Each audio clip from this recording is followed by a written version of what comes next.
Appeal करतात त्यांच्याकडे work करतो। मधल्या काळामध्ये अशीच प्रक्रिया होती अनेक वर्षापासून की आपण हे प्रकरण राज्यमंत्र्याकडे आणि प्रधान सचिव अपीलकडे द्यायचो। पण मधल्या काळामध्ये संभाजीनगर उच्च न्यायालयामध्ये एक केस झाली आणि त्या केसमध्ये केस क्रमांक 8977 ऑब्लिक 2024 आणि 8978 2024 आणि उच्च न्यायालयाने आदेश दिले 9/5/2025 ला की आपण नियम करून हे केला आहे। नियम केल्यामुळे उच्च न्यायालयाने सांगितलं की तुम्हाला असे वर्क करता येणार नाही कायद्यामध्ये दुरुस्ती केल्याशिवाय, आणि मग ते कायद्यात दुरुस्ती करूनच तुम्हाला असे प्रकरण वर्क करता येतील। आणि त्यामुळे आपण एवढी सुधारणा आणतो आहे की जे महसूल मंत्र्याकडे जे प्रकरण आहेत ते राज्यमंत्र्याकडे आणि प्रधान सचिव अपील आणि निरीक्षण यांच्याकडे देण्याकरता जो अधिकार आहे तो अधिकार या कायद्याने महसूल मंत्र्याला यावा। कारण हे अधिकार आता आपल्याला डेलिगेट करायचे असेल तर कायद्यामध्ये सुधारणा करावी लागत आहे आणि म्हणून ही सुधारणा आणली आहे। आतापर्यंत जे काही अपील्स आणि आपण दिले आहे ते सुद्धा आता रेग्युलराइज करून घ्यावे लागतील आहे। कारण तसा नियमात आपण दुरुस्ती केली होती, कायद्यात दुरुस्ती नव्हती केली आणि त्यामुळे एवढी सुधारणा आहे की महसूल मंत्र्याकडले प्रकरण राज्यमंत्री आणि प्रधान सचिव आपले अपील याच्याकडे देण्याबद्दल या कायद्याची सुधारणा आपण करतोय। एवढाच या सुधारणेचा भाग आहे। सन्माननीय अध्यक्ष महोदय, मंत्री महोदयांनी हे जे 100-90चं विधेयक सभागृहासमोर जे मंजुरीला आणलेलं आहे, मंत्री महोदयांच्या सांगण्यानुसार आणि त्यांनी आम्हाला समजवलं त्या पद्धतीनं असं एकंदरीत दिसतंय की मंत्री महोदयांच्या काही पॉवर्स डेलिगेट करायच्या या संदर्भातले विधेयक असं म्हणताय आपण। मला कळलं नाही की या विधेयक हे आणण्याची आवश्यकता काय। यापूर्वी देखील मंत्री महोदयांना जे वाटायचे ते अधिकार राज्यमंत्र्यांना द्यायचे, आता तुम्ही देतच नाही आहेत त्यामुळे तुमचे राज्यमंत्री बरेच नाराज आहेत, तो भाग वेगळा। आणि तुम्ही काय तसे अधिकार सोडायला तयार नाही आणि म्हणून तुम्ही ते मंत्री कोणते अधिकार असतात हे ठरवण्याचा अधिकार पूर्वंपार आपल्यालाच आहे। काही प्रकरणही सचिवांच्याकडे फार कमी असतात, परंतु काही प्रकरणं डिव्हिजनल कमिशनरांच्याकडे असतात, काही प्रकरणं ही कलेक्टरच्याकडे असतात। मग याच्यामध्ये अशा पद्धतीचा कायदा करण्याचं कारण काय हे स्पष्टीकरण अजून आम्हाला झालं नाही। दुसरी गोष्ट आपल्याला माहित आहे की कोर्ट सुद्धा तालुका कोर्टाच्या मर्यादा आता त्याच्या सुद्धा मर्यादा वाढवलेल्या आहेत की कोणत्या प्रकारचे दावे त्यांनी स्वीकारावे, जिल्हा कोर्टाने कुठले दावे स्वीकारावेत, हायकोर्टाने कुठले दावे स्वीकारावेत, यांची जी बेंचेस वगैरे आहेत औरंगाबाद म्हणजे संभाजीनगर वगैरे नागपुरी खंडपीठाची बेंचेस आहेत त्यांनी कोणते दावे स्वीकारेत, त्यांच्या आर्थिक मर्यादा फिक्स झालेल्या आहेत। बावनकुळे साहेब, अशा पद्धतीनं एकतर अशा कायद्याच्या माध्यमातून किंवा कायदा करून ह्या तुम्हाला अधिकार तिकडे देण्याची गरज काय भासली हे स्पष्ट झालं नाही एक। आणि दुसरी गोष्ट, हे जे तुम्ही काही त्यांच्याकडे प्रकरण देणार आहात ती कोणत्या स्वरूपाची देणार आहात, त्याच्या काही आर्थिक मर्यादा आहेत त्या देणार आहात, काही अपील्स त्यांना देणार आहात किंवा जे काही अधिकारी वर्ग आहेत त्यांच्या ट्रान्सफरचे सुद्धा अधिकार देणार आहात हे सुद्धा तुम्ही सांगा। राज्यमंत्र्यांना वगैरे कुठले अधिकार देणार आहेत ते कळू द्या, कारण राज्यमंत्र्यांना कुठलेच अधिकार नाही, राज्यमंत्री नुसतेच नावाला तुमचे राज्यमंत्री आहेत। त्यामुळं तुम्ही पॉवर ज्या देणार आहात समोरच्या म्हणजे कोणाला देणार आहात, राज्यमंत्र्यांना म्हणा, कमिशनरला म्हणा, सेक्रेटरीना म्हणा किंवा कलेक्टरला म्हणा, त्या कोणत्या स्वरूपाच्या असणार आहेत, आर्थिक स्वरूपाच्या दृष्टीनं किंवा न्यायनिवाडीच्या दृष्टीनं त्याच्या मर्यादा काय असणार हे अधिक कळलं पाहिजे। कारण तुम्ही हे कायद्यानं या ठिकाणी त्यांना त्या पॉवर डेलिगेट्स करतात म्हणून आम्हाला समजून सांगा।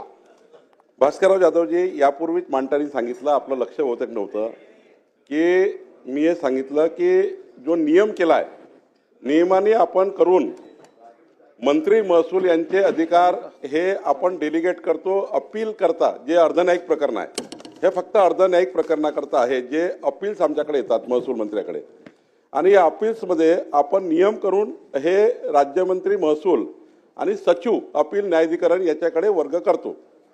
आतापर्यंत ही पद्धतीच आहे। पण उच्च न्यायालयामध्ये एक अपील झाली ज्यामध्ये त्यांनी हा दावा केला की या अपील संपूर्ण महसूल मंत्र्यांनीच ऐकाव्या, शासनालाच अधिकार आहेत, हे अधिकार राज्यमंत्र्याला नाही आहेत, हे अधिकार त्या ठिकाणी सचिव अपीलला नाही, हे हायकोर्टाने त्या ठिकाणी फक्त कॅबिनेट मंत्र्यांना। आणि आतापर्यंत जे डेलिगेट केले आहेत ते नियम करून केले आहेत। नियम जो आपण सुधारित केला तर नियमाने आपण हा अधिकार घेतला की मंत्री महसूल हे राज्यमंत्र्याला देऊ शकतील, अपील सचिवला देऊ शकतील. पण हे हायकोर्टाने असं म्हटलं की तुम्हाला हे त्या ठिकाणी कायद्यात नाही आहे, हे नियमात केलेलं आहे आणि कुठलाही नियम हा या ठिकाणी वैधानिक तरतुदीवर मात करू शकत नाही. आणि म्हणून आता हे आपण वैधानिक तरतूद करतो आहे आणि म्हणून त्यानंतर जे महसूल मंत्र्याकडे येणारे अपील, महसूल मंत्री हे राज्यमंत्री महसूलकडे किंवा सचिव न्याय प्राधिकरणाकडे जे आपण तयार केलेलं आहे अपील रिव्हिजनचं, ते सचिवाची पोस्ट तयार केली आहे, ते ऑलरेडी केली आहे. त्यांना डेलिगेट करू शकतील हा कायदा केल्यानंतरच. आणि त्याला आपण एजीचं ओपिनियन घेतलं आणि एजीनी सांगितलं की तुम्हाला कायदा आणावा लागेल, तुम्ही नियम करून अशा त्या ठिकाणी खालच्या लोकांना तुम्हाला अधिकार देता येणार नाही. आणि म्हणून आता वैधानिक तरतूद आपण करतो आहे, एवढीच अपील आहे, एवढंच आजचं विधेयक आहे आणि उच्च न्यायालयाने हे सूचना केल्यामुळे आपण करतोय. आणि त्यामुळे आजपर्यंत जे काही त्या सरकारमध्ये आतापर्यंत जे यापूर्वीच्या सर्व सरकारमध्ये जे आपण अधिकार दिले होते सचिव अपीलला आणि राज्यमंत्र्याला, ते सुद्धा रेग्युलाइज करून घ्यावे लागणार आहे. महोदय, आता एक नवीन प्रश्न उपस्थित झालाय. हायकोर्टानं जे काही डायरेक्शन दिल्या, हायकोर्टानं काय निर्णय दिला, ते महसूल मंत्री म्हणून तुम्ही तुमच्या विभागापुरेसं हायकोर्टाच्या डायरेक्शन प्रमाणे कायद्यामध्ये तरतूद करताय. हे एका वाक्यात आता झालं. पण अशा प्रकारची अपीलं फक्त महसूल विभागाची चालतात, नगर विकास विभागाची चालतात, वेगवेगळ्या खात्याची अपीलं चालतात. मग जर एका मंत्र्याला हायकोर्टाचा निर्णयाप्रमाणे जर कायदा करून आपल्या पॉवर जर दुसऱ्याला डेलिगेट्स करायचं लागत असतील तर बाकीच्या मंत्र्यांचं काय? सरकार म्हणून बाकीचे काय करणार आहेत? याचा देखील आता एक नवीन प्रश्न माझ्यासारख्या कार्यकर्त्याच्या दृष्टीने उपस्थित होतो. आणि म्हणून मला असं वाटतं की हा जर निर्णय करायचा होता बावनकुळे साहेब, तर सामान्य प्रशासन विभागानं इथं बिल घेऊन यायला पाहिजे होतं. सामान्य प्रशासन विभागानं सगळ्या विभागांना नजरेसमोर ठेवून हे बिल आणायला हवं होतं. पण तुम्ही फक्त तुमच्या खात्यापुरेसं आणताय, बाकीच्या खात्यांना सुद्धा हा हायकोर्टाचा दिलेला निर्णय लागू होतो की नाही, आणि जर होत असेल तर त्या संदर्भामध्ये सरकारची भूमिका काय? अध्यक्ष महोदय, ही जे महसूल संहिता 1966 संदर्भाने अपील झाली होती आणि या संदर्भाने हा त्या ठिकाणी सुधारणा आहे. ही महसूल संहितेमध्ये 1966च्या महसूल संहितेमध्ये शासन म्हटलं आहे आणि हायकोर्टमध्ये जे गेलं या संहितेच्या विरोधात गेलं आहे.